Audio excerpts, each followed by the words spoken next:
The moment Darnell Okafor extended his hand, the room went quiet in that particular way. Rooms go quiet when everyone sees something they're not sure they're allowed to react to. He'd flown in from Edmonton that morning. Economy, because he never saw the point of spending money to arrive somewhere faster, only to sit in a hotel room. He had a carry-on, a navy suit he'd owned for 11 years and still pressed himself, and a proposal that 3 separate analysts had told him was the most airtight thing they'd seen since the Pembina corridor deals of the early 2000s. He wasn't nervous.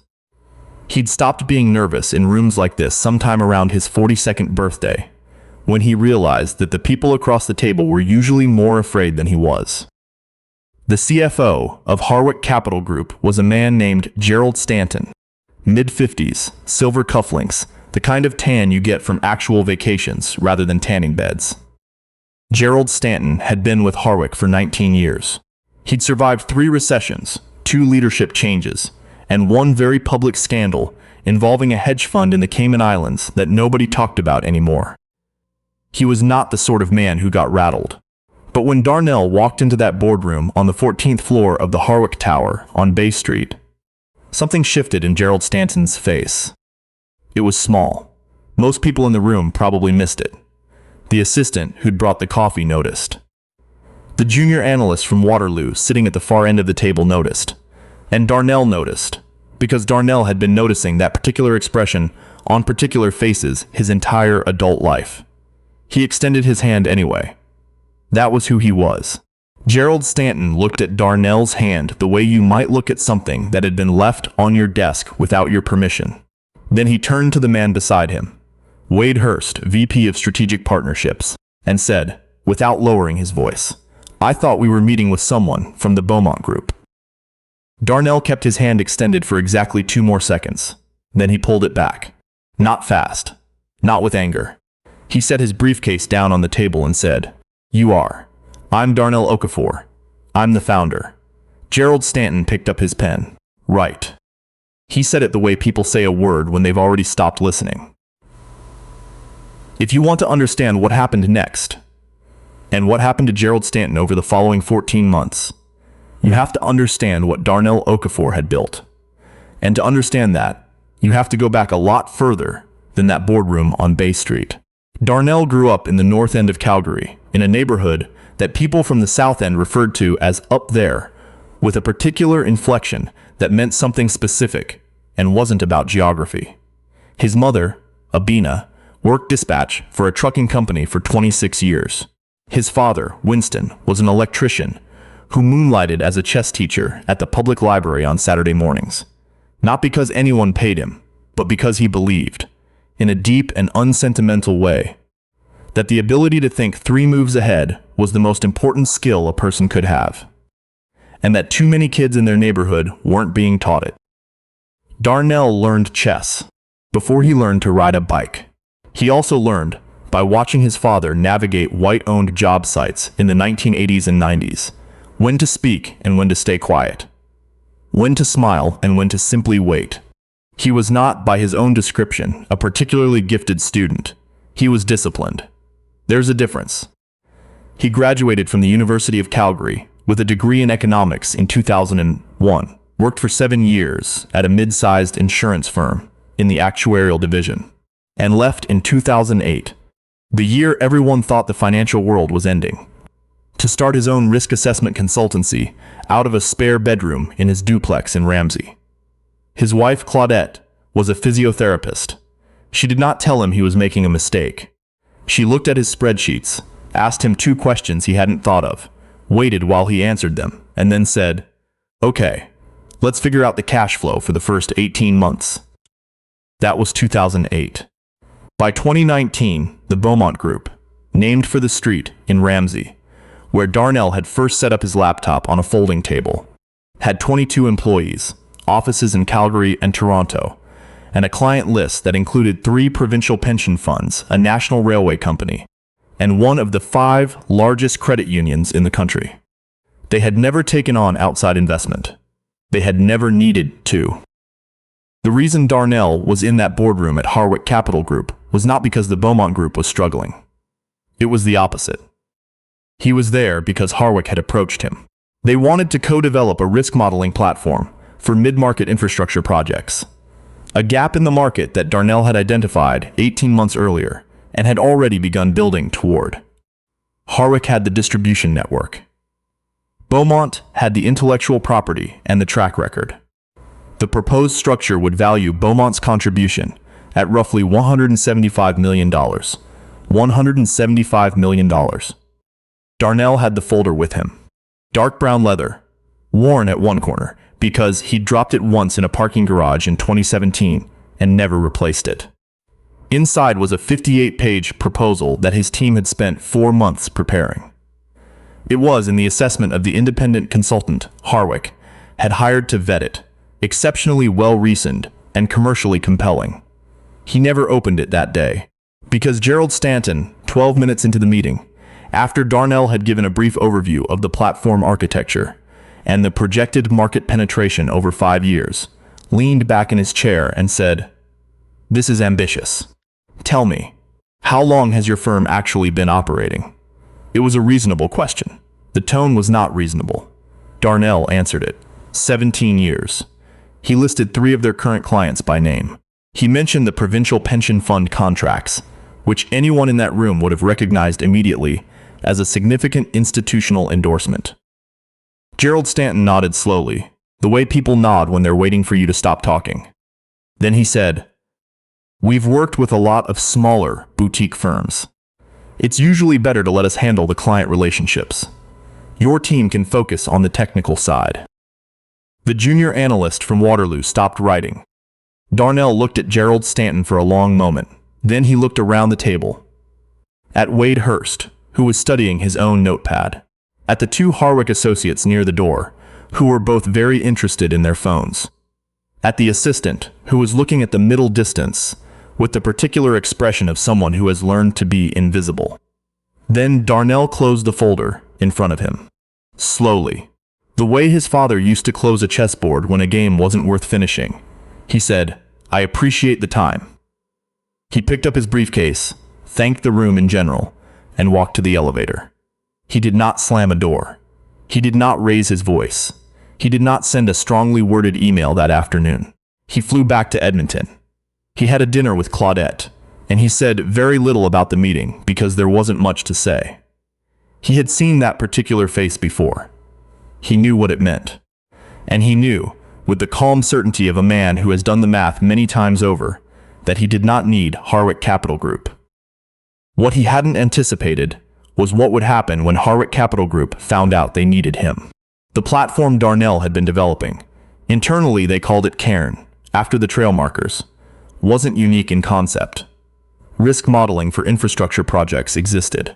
What Cairn did differently was integrate real-time municipal data feeds, climate risk projections, and actuarial models in a way that reduced assessment time from weeks to days and cut error margins significantly.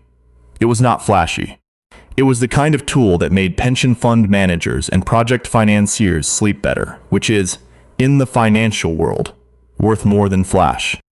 3 weeks after the Bay Street meeting, Darnell signed a licensing agreement with a competing firm, Northgate Advisory, based in Vancouver, that gave them exclusive access to Cairn for infrastructure projects over $50 million for an initial 5-year term. The value of that agreement, once the market understood what Cairn actually did, was quickly revised upward. The revised estimate was $210 million over the term. This was not a secret. Licensing agreements in the infrastructure space get filed. People talk. The junior analyst from Waterloo, his name was Joel, and he'd been at Harwick for 8 months, sent a note to his supervisor the same afternoon the Northgate deal was announced. His supervisor forwarded it to Wade Hurst. Wade Hurst walked down the hall and knocked on Gerald Stanton's office door. The conversation that followed was reportedly brief. What happened at Harwick over the following year was not dramatic in the way movies are dramatic. It was more like watching a foundation shift. The infrastructure division had been positioning itself around exactly the kind of mid-market platform that Cairn was built for. Without access to it, the projects they'd planned to anchor their Q3 and Q4 reporting around became significantly harder to underwrite. Two pension fund clients, who had been in conversations with Harwick about a joint infrastructure vehicle, quietly moved those conversations to Northgate. One of them, when asked later by a journalist why they'd made the switch, said simply that they followed the best tools. Gerald Stanton retired in the spring. Harwick's communications team described it as a planned transition. People inside the firm described it differently. Wade Hurst lasted another 6 months before he was quietly moved to an advisory role with no direct reports, which is the corporate equivalent of being set adrift on a very comfortable raft. The infrastructure division was restructured. Several of the projects that had been in development were shelved. 2 were sold at significant losses to competitors who had, by then, signed their own agreements with Beaumont or Northgate. None of this happened because Darnell Okafor engineered it. He didn't make calls. He didn't brief journalists. He didn't pursue Gerald Stanton in any way that anyone could point to. He built his platform, licensed it to the right partner, and let the market do what markets do when one firm has access to better tools than another. But here's what struck the people who knew the full story, and a few of them did know it, because the financial world in Canada is, despite everything, not that large. It wasn't the money. The $210 million deal was important, obviously. It changed the Beaumont Group in meaningful ways. Claudette finally agreed to hire a cleaner for the house, which Darnell considered a more significant milestone than any licensing agreement. What struck people was the composure. There was a story that circulated in certain circles. The kind of story that gets told at dinners, quietly, by people who want to make a point without making a speech. It came from Joel, the junior analyst from Waterloo, who had been in that boardroom on Bay Street. Joel had left Harwick by then, and was working at a smaller firm in Mississauga. He told the story to a colleague, who told it to someone else, and eventually it reached a woman named Sandra Hewson, who wrote a finance column for a national publication, and who reached out to Darnell to ask if he'd be willing to comment. He was not willing to comment. He said politely that he didn't think the story was about him, and he didn't want to make it about him. Sandra Hewson published the piece anyway, without naming Darnell or Harwick directly. She called it What a Handshake Costs. It ran on a Thursday morning. By Friday afternoon, it had been shared 12,000 times. The detail that people kept circling back to, in comment sections, in office conversations, in text messages between people who worked in finance and had their own versions of that story, was not the $210 million. It was the folder. The brown leather folder with the worn corner. The 58 pages that Gerald Stanton never asked to see. One commenter on the piece wrote, "The most expensive thing that man ever did was refuse to look at what was in front of him." That comment got more engagement than the article itself. Darnell found out about the article on a Saturday. Claudette had read it first, and left the browser open on the laptop with her coffee beside it, which was her way of telling him something without making him feel like he had to react to it. He read it twice. He closed the laptop. He went for a run. He told this story once, to a group of business students at the University of Alberta, 2 years later. Not the Harwick story, specifically. He never named anyone, but the broader shape of it. He talked about what it felt like to extend your hand and have it ignored. Not the anger of it, though there was anger. The clarity of it. The way a moment like that tells you exactly what you need to know about where you are and whether you should stay there. He said, "My father taught me chess. He taught me that the most important moves are the ones you don't make. Sometimes the right play is to close the board and walk away. Not because you're losing, because the game isn't worth your time." He paused. A student in the third row raised her hand and asked whether he thought things were getting better. Whether the kind of thing that happened in that boardroom was becoming less common. Darnell thought about it for a moment. "I think people are more careful now," he said. "I don't think careful is the same as better. But I'll tell you what I know for certain. The math doesn't change based on who's in the room. The numbers don't care what you assume about the person who put them together. And eventually, if you keep making assumptions that cost you money, the market corrects you." He smiled then, just slightly. "It's not justice, but it rhymes with it." Gerald Stanton was not ruined, that's worth saying. He kept his house in Rosedale, his membership at his club, his reputation among the people who already knew him and had already decided what they thought of him. He gave a speech at an industry luncheon the following spring about leadership transitions and institutional knowledge. People applauded. But there was a deal on the table that he had looked at and dismissed without reading. There was a hand extended that he had not taken. And there was a firm that had walked out of his building and gone on to sign a $210 million agreement with someone else, while his own division spent the next year trying to explain to its board why its projections were no longer feasible. That's not a metaphor. That's just what happened. And somewhere in Edmonton, on a Saturday morning, a man named Darnell Okafor went for a run, came home, and sat down at the kitchen table where his wife had left coffee. He drank it while it was still hot. He didn't think about Gerald Stanton. He was thinking about the next version of Cairn, which his team was already building, and about the infrastructure gap in the northern corridor that nobody had touched yet, and about whether there was time to take a long weekend before the Q2 meetings started. There was still work to do. There always was. That's what happens when you spend your energy on what you're building, instead of on the people who couldn't see it.